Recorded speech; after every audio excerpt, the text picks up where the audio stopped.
ఇప్పుడు కేవలం 7,999 కే up to 10 kgs వరకు బరువు తగ్గి అధిక బరువు నుంచి వచ్చే ప్రధాన సమస్యలను దూరం చేసుకోండి.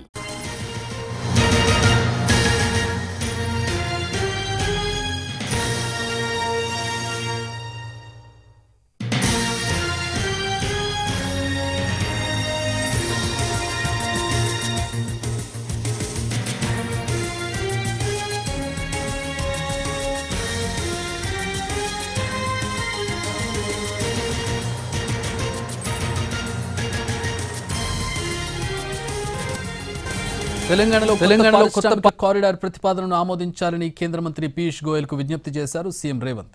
డిప్యూటీ సీఎం భట్టి ఈ భేటీలో పాల్గొన్నారు. ఢిల్లీలో కేంద్ర మంత్రిని కలిశారు వీరిద్దరూ. హైదరాబాద్ వరంగల్ పారిశ్రామిక కారిడార్లో ప్రాధాన్యాంశంగా ఫార్మా సిటీని గత ప్రభుత్వం ప్రతిపాదించిందని, దాన్ని ఉపసంహరించుకొని కొత్త ప్రతిపాదనలు పంపేందుకు అనుమతించాలని కోరారు. యూపీఏ ప్రభుత్వ హయాంలో హైదరాబాద్ నేషనల్ డిజైన్ సెంటర్ను మంజూరు చేసిందని గుర్తు చేశారు. అయితే రాష్ట్ర విభజన తర్వాత ఎన్డీసీని విజయవాడకు తరలించారని, దీంతో తెలంగాణకు కొత్త ఎన్డీసీ మంజూరు చేయాలని కోరారు సీఎం, డిప్యూటీ సీఎం.